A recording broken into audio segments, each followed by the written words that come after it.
Shalom, amado, que el santo y bendito sea les bendiga en esta noche. Para mí es más que un placer estar aquí con ustedes, compartiendo este tema. Mi nombre es Yanni Matos y voy a hacer su mora por esta noche para compartir este tema con ustedes. Me gustaría que a modo de introducción se presenten y me vayan dando sus nombres, para ir conociéndonos, interactuando, qué verso bíblico les gusta, el por qué se identifican con él.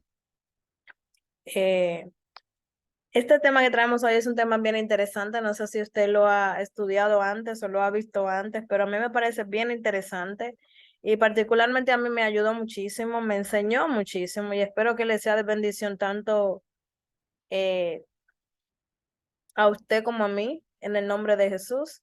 Así que la intención del corazón es el tema, perdón, el poder de una mala intención es el tema que vamos a trabajar en esta noche.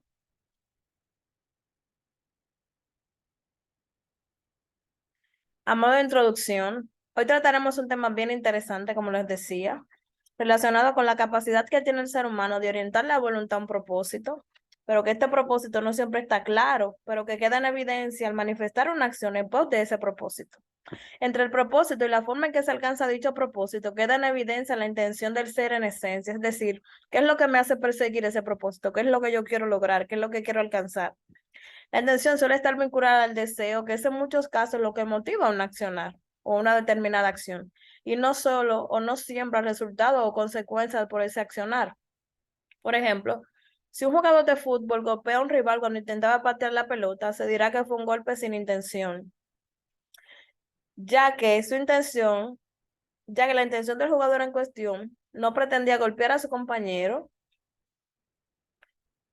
ni lastimar a su colega, sino que meramente lanzó la pelota o pateó la pelota con la intención de patear la pelota, no de golpear a su compañero. Esto hace posible, esto hace posible que nosotros podamos distinguir entre una buena intención y una mala intención.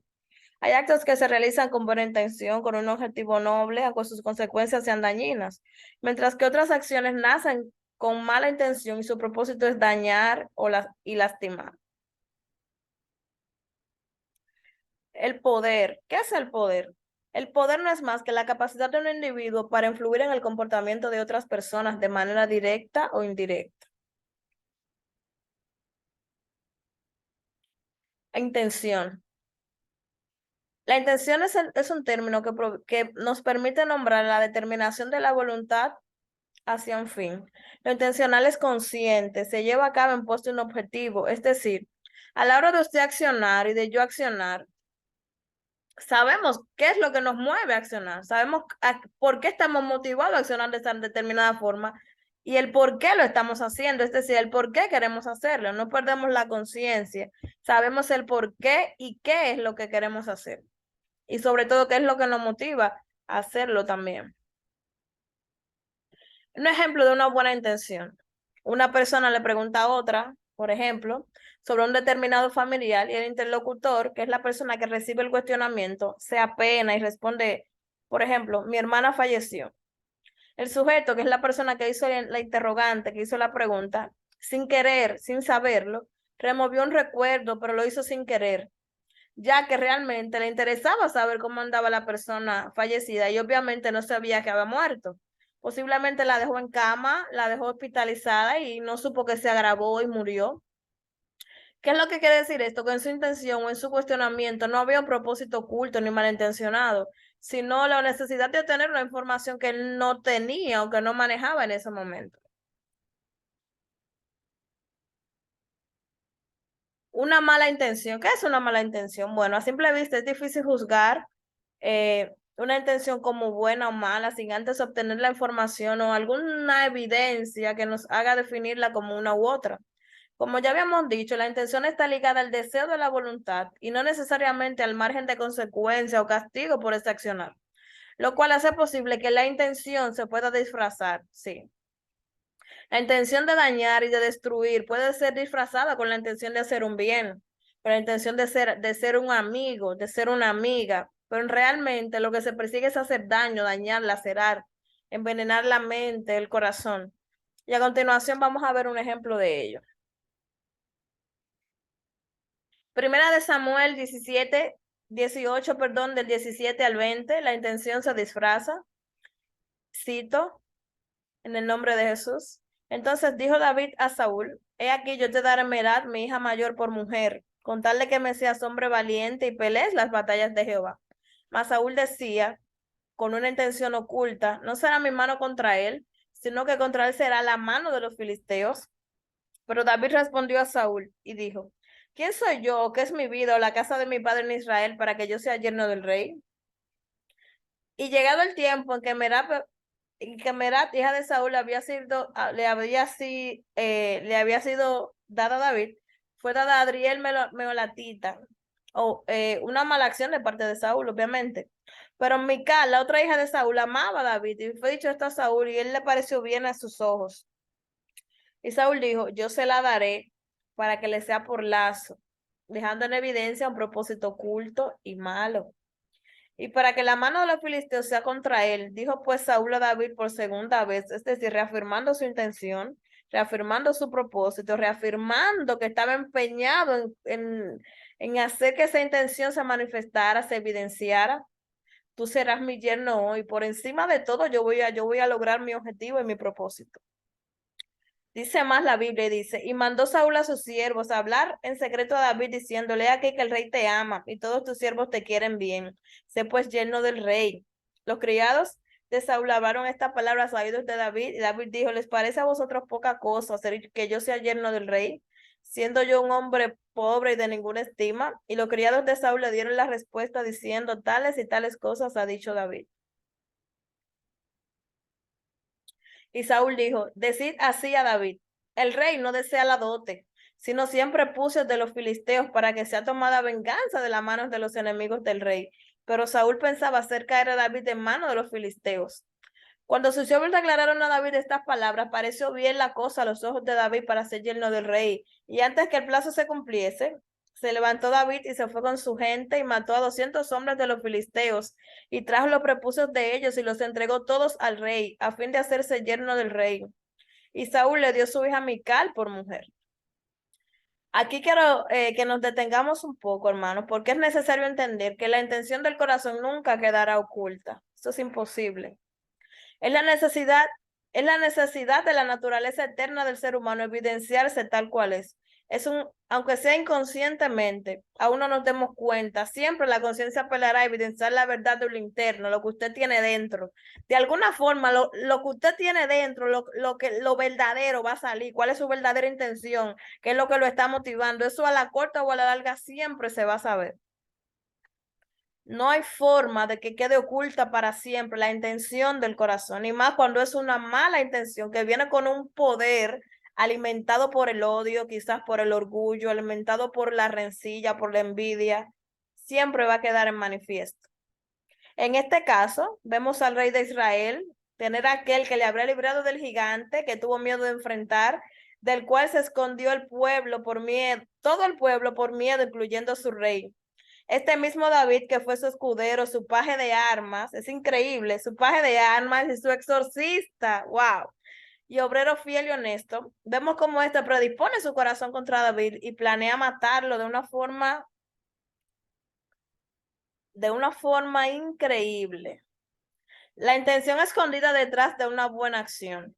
Entonces dijo Saúl a David, he aquí que yo te daré Merab, mi hija mayor, por mujer, con tal de que me seas hombre valiente y pelees las batallas de Jehová. Este era el argumento de Saúl a la hora de plantearle a David cuál era su propuesta.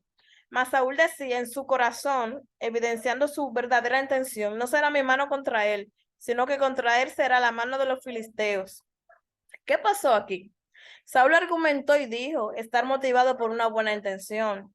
¿Cuál era? Que David siguiera peleando por las batallas de Jehová. Es decir, que por esta causa, aparentemente, le concedería el honor, el gran honor de ser yerno del rey, de pertenecer a la familia real, pero en el fondo escondía una intención macabra y dañina. Para todo soldado, honestamente hablando sencillo, así claro, era toda un honor para un soldado que venía de una familia humilde, alguien que era despreciado de su padre, que quizá creció en un hogar disfuncional, con poco amor, era todo un honor ser escogido para formar parte de la familia real. Era el máximo honor para cualquiera, pero para alguien como David, que sabía que las cosas se ganaban con esfuerzo, con empeño, que yo me imagino que él tomó en cuenta todas las veces que Saúl había intentado matarlo anteriormente, con toda premeditación y alevosía, sin esconder su intención en ningún momento. Una buena acción no era digna de confianza y dejaba entredicho la verdadera intención de Saúl. Eso es lo que pienso yo que David pensó en ese momento. ¿Por qué Saúl insiste tanto que yo sea su yerno? ¿Cuál es su intención? Esto como que no me cuadra, pensó David. Y respondió a Saúl, ¿quién soy yo, qué es mi vida o la casa de mi padre para que sea yo yerno del rey? En otra palabra, eso como que me parece sospechoso, como que no me cuadra, como que hay una información que yo no tengo, pensó David. Ahora yo les pregunto a ustedes, ¿cuestionó David la intención de Saúl al insistir tanto en que fuera su yerno? ¿Ustedes qué creen? Bueno, veamos. Como ya sabemos, como ya sabemos, para David poder tomar a Mera como esposa, tenía que dar una dote por ella, es decir, cubrir la necesidad que surgiría cuando ella fuera tomada como esposa. Aquí es donde la verdadera intención se revela, dice la Biblia. Y llegando el tiempo en que Mera, hija de Saúl, había sido prometida para dársela a David, fue dada por mujer a Adriel Meolatita. Pero Mical, la otra hija de Saúl, amaba a David y le fue dicho esto a Saúl y le pareció bien a sus ojos. Y dijo Saúl, esta es mi oportunidad. Esta es la oportunidad de yo manifestar lo que tengo en el corazón, de manifestar la intención. Dijo Saúl de Mical, yo se la daré para que le sea por lazo y para que la mano de los filisteos sea contra él. Y dijo pues Saúl a David por segunda vez, tú serás mi yerno hoy. Recordemos que el poder es la capacidad de un individuo para influir en el comportamiento de otras personas de manera directa o indirecta. Y dicho poder también tiene la capacidad de usarse tanto para el bien como para el mal. Veamos cómo Saúl usó su poder. Y mandó Saúl a sus siervos hablar en secreto a David diciéndole aquí que el rey te ama. En otras palabras, le dijo, ustedes tienen que convencerlo. Ustedes, él se relaciona con ustedes, ustedes lo conocen, háblenle bien de mí, díganle que está bien que él sea yerno del rey. Dijeron los siervos de Saúl a David, y todos sus siervos te quieren bien, sé pues yerno del rey, en otra palabra, acepta la propuesta, pero había algo como que a David no le cuadraba, no lo terminaba de convencer. Los criados de Saúl hablaron esta palabra a los oídos de David. David dijo, díganme una cosa, ustedes de verdad que ustedes me están diciendo eso, ¿a ustedes les parece como que cualquier cosa ser yerno del rey, del que quiso matarme, del que intentó matarme con toda premeditación y alevosía, del que no se ha arrepentido, no ha pedido perdón por querer matarme? Yo soy un hombre pobre y de ninguna estima. Y los criados de Saúl le dieron la respuesta diciendo, David respondió tal y tal cosa. ¿Qué fue lo que hizo Saúl? Oh, Saúl haciéndose de su poder como rey, manipuló la voluntad de su siervo. Usó su poder como rey, presionó, accionó y buscó la manera de que David se convenciera de que ser lleno del rey era lo correcto, porque ya él tenía una intención diseñada en su mente de cómo asesinar a David. Y les ordenó a cada uno de ellos hablar con David y convencerlo de casarse con Mical. Sí, la misma Mical que ante los ojos de Saúl podía ayudarle a matar a David, así él podría materializar su intención de asesinarlo. Él pensó, si Mical se casa con David, yo puedo entrar en cualquier noche de esta a su casa y ella me va a dejar entrar a la habitación y puedo matarlo ahí en su misma cama, que de hecho lo vimos evidenciado más adelante, lo veremos evidenciado más adelante, según nos cuenta la escritura. Y dijo Saúl, decid así a David. Y aquí es donde se revela o se termina de revelar la verdadera intención de Saúl. El rey no desea la dote.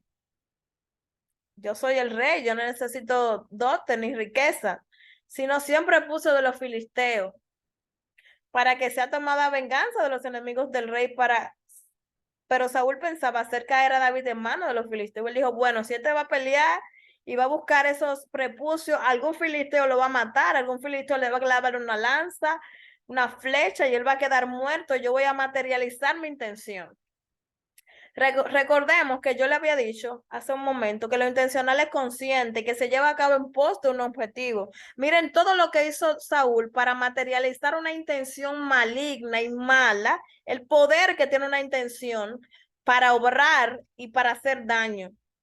Saúl no fue que se le ocurrió eso en ese día. Esa estrategia él no se levantó y dijo, hoy se me ocurrió que David se case con Merab. No, y él había prediseñado eso en su mente.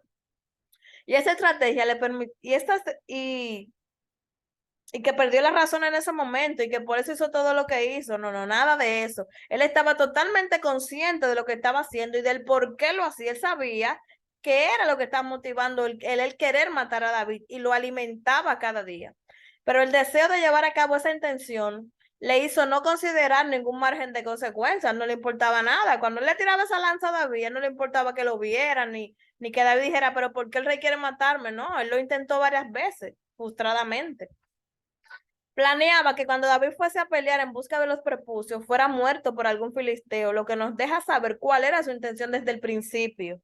No fue algo que él inventó ahí, desde el principio, esa era su intención, asesinar a David de alguna forma.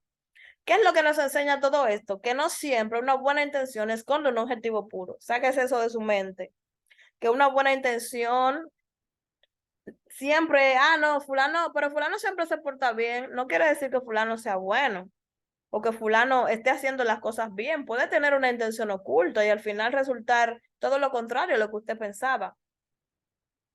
Observar, detenernos a estudiar la intención de los demás, la esencia de la intención de los demás en todos los aspectos de nuestra vida nos ayudará a crecer y a estar más atentos, a no caer en algunas trampas que el enemigo nos ofrece. ¿Por qué? Porque nosotros a la hora de estudiar la intención lo hacemos desde el punto de vista de la información. ¿Cómo así? Sí, a mí se me acerca una persona a decirme algo que dijo fulano. Mira, fulano dijo tal cosa y tal cosa de ti, luego que tú te fuiste y pasó esto y pasó aquello. Yo recibo la información, la absorbo de una vez, reacciono de una vez, pero yo no observo cuál es la intención con la que fulano me está dando esa información. Usted me está entendiendo lo que le estoy diciendo. Yo debo analizar cuál es la intención de la persona que me viene a dar una información, cómo le espera, perdón, cómo le espera que yo reaccione, con qué propósito él me viene a dar esa información, qué lo motivó a él a darme esa información, qué yo puedo hacer con esa información. El mensajero es más digno de estudiar que el mismo mensaje. Retenga eso ahí, anótelo por ahí. La Mora dijo que el mensajero es más digno de estudiar que el mensaje mismo. Sí. ¿Por qué? Porque el mensajero, al darte la información, va a dejar en evidencia cuál es su intención. Y ahí lo que va a quedar en evidencia es cómo tú reaccionas ante la motivación malintencionada de otro para contigo. Bien interesante, ¿verdad que sí? Un ejemplo de alguien que observó la intención antes de reaccionar fue Cristo, cuando Satanás le ofreció todos los reinos del mundo y le dijo, mira, yo todo esto te daré, lo único que tú tienes que hacer es adorarme. Cristo se fue allá a la intención de una vez y le dijo, tú quieres que yo te adore, que yo desista de mi objetivo, que yo desista del objetivo que se me entregó. Y Cristo vio la intención final de Satanás y rechazó dicha oferta. Ahora, ¿usted se imagina que Cristo hubiese absorbido la información directamente y que hubiese accionado en pos de la intención que planteaba el enemigo? ¿Dónde estaríamos? No lo imagino. No lo podría imaginar. Las intenciones. Las intenciones del corazón esconden el propósito de cada cosa que hacemos. Podemos tener muy buenas intenciones y hacer algo incorrecto, como también tener malas intenciones y hacer algo aparentemente bueno. Sí. Las escrituras podemos encontrar varias historias que reflejan los casos anteriores. Tenemos, por ejemplo, a Ananías y Zafira con la intención de quedarse con la parte del dinero. Una mala intención, ciertamente. Con parte del dinero que obtendrían de vender sus bienes para dar a la iglesia, para ayudar a la iglesia con una buena acción, ciertamente. Pero que terminó dejando al descubierto la intención real del corazón, es decir, la esencia de la intención de allá, de lo más profundo. ¿Cuál fue esa intención? ¿Quién me puede decir cuál fue la intención de Ananías y Zafira en el fondo? Exacto. Pasar desapercibidos por medio de una buena acción.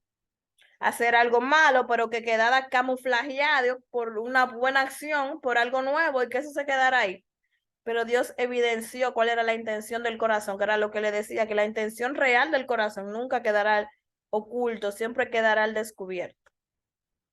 Quiero ir concluyendo con un segundo ejemplo que se encuentra en 2 de Samuel 6, del verso 1 al 11. Recordemos esta cita nos recuerda un acontecimiento desafortunado, pero rodeado de buenas intenciones. El segundo libro de Samuel, capítulo 6, nos narra una de las escenas más lamentables de las Escrituras. Lamentable porque pudo haberse evitado de haber guardado las ordenanzas establecidas por Hashem. Cito. David volvió a reunir a todos los escogidos de Israel, 30,000 hombres, y se levantó David y partió de Baala de Judá con todo el pueblo que tenía consigo para hacer pasar de allí el arca de Jehová Dios, sobre la cual era invocado el nombre de Jehová de los ejércitos, que mora entre los querubines.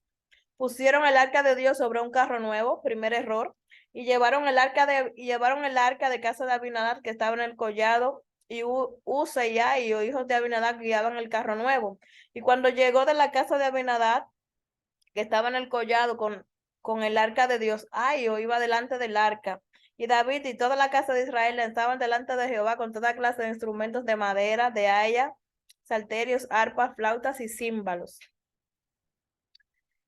En primer lugar, Hashem ya había establecido la forma en que debía ser transportada el arca y también quiénes debían transportarla, así como también el hecho de que nadie podría abrirla para ver en su interior o por curiosidad ir a ver, no, eso estaba prohibido, ya que este era un instrumento sagrado, símbolo eterno de la presencia de Dios en el pueblo. Pero ¿qué fue lo que sucedió? Recordemos que ya era rey de todo Israel y él entendió que ya era tiempo de que el símbolo de la presencia del Dios de Israel, sobre el cual era invocado su nombre, dejara de estar en casa de Abinadab. Pero era tanta la emoción que todos olvidaron la ordenanza y cómo debía ser transportada el arca. Eso es increíble. Cuando llegaron a la era de Nacón, Usa extendió su mano al arca de Dios y la sostuvo porque los bueyes tropezaban. Y el furor de Jehová se encendió contra Usa y lo hirió allí Dios por aquella temeridad y cayó muerto junto al arca de Dios. Y se entristeció David por haber herido a Jehová a Usa y fue llamado a aquel lugar Pérez Usa hasta hoy. Y temiendo David a Jehová aquel día dijo, ¿cómo ha de venir a mí el arca de Jehová? De modo que David no quiso traer para sí el arca de Jehová a la ciudad de David y la hizo llevar de casa de Obed, y la hizo llevar a casa de Obed Edom. Estuvo el arca en casa de Obed Edom Geteo 3 meses y bendijo Jehová a Obed Edom y a toda su casa. Tomemos en cuenta que Usa debió conocer las ordenanzas establecidas con relación al arca y al tocarla extendió su mano para tocarla, obró una mala acción porque sabía que estaba prohibido. Porque los bueyes tropezaban, él pensó que se caería, obrándole una buena intención. Pero algo que tenemos que tomar en cuenta y considerar siempre es que una buena intención no compensa una mala acción o la violación de algún mandamiento o de alguna ordenanza. Por lo cual, aunque Usa tuvo toda la buena intención al querer sostener el arca con sus manos, estaba prohibido. Esto solo era permitido a los sacerdotes consagrados para realizar esta tarea, por lo cual dice la escritura que él murió allí y quedó tendido junto al arca de Hashem. Algo que no quiero dejar de resaltar es que dice la escritura que él murió por aquella temeridad. ¿A qué hace referencia la palabra temeridad en este contexto? La palabra temeridad hace referencia a alguien que actúa impulsado por un deseo, pero sin pensar en las consecuencias de sus acciones. Usa solo pensó en que tenía que agarrarla porque se iba a caer, pero olvidó que estaba prohibido tocarla.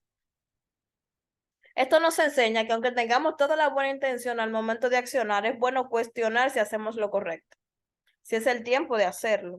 Cuestionar si estoy impulsado por un mero deseo o mi intención es obrar para que Hashem sea glorificado en lo que estoy haciendo. Por ejemplo, la Biblia nos enseña que David se sintió culpable luego de la muerte de Usa. Sabía que no había obrado de manera correcta al hacerla transportar en carros en vez de los hombros del sacerdote como Hashem lo había establecido. Y por esta causa, Usa murió, porque el arca debía ser transportado en los hombros de los sacerdotes, no en un carro nuevo. Es decir, David tenía toda la buena intención del mundo, pero no obró, no accionó de la manera correcta, y esto trajo sus consecuencias. En conclusión, ¿qué información nos suministra esto? Que la intención lo es todo. La intención lo es todo, lo que motiva un accionar lo es todo. La intención es la que motiva nuestras acciones, la que les da forma, la que les da propósito, sentido, orientación. Por ello, que Hashem no juzga de manera directa la intención. Él no juzga de manera directa la acción, perdón. Él también juzga la intención con la que se lleva a cabo esa acción. Y la intención con la que se juzgan las acciones también. Por ejemplo, como el ejemplo que les mencioné de cuando le llevaron a Cristo a la mujer encontrada en el acto mismo de adulterio, la intención de ellos no era que la mujer fuera denunciada solamente, que fuera reprendida por haber ella quebrantado la ley. La intención de ellos era hacer caer a Cristo en algún error y así poder denunciarlo y tener un argumento en contra de él. Así que espero que esta clase le haya sido de bendición y que usted le saque el mayor provecho y que de hoy en adelante usted pueda examinar la intención de todo el que se acerque a usted con una bonita cara, con una buena sonrisa, y usted pueda detenerse y antes de abrirse totalmente, de involucrarse con esa persona, de relacionarse con esa persona, usted puede examinar su intención. Por motivos de tiempo, vamos a dejar las preguntas que habíamos dicho al inicio de la clase para la próxima clase. Yo, antes de continuar, la semana que viene voy a darle 10 minutos para yo escuchar sus preguntas. Si tienen alguna inquietud, la dejaremos para la semana que viene. Chalón, chalón. Dios bendice.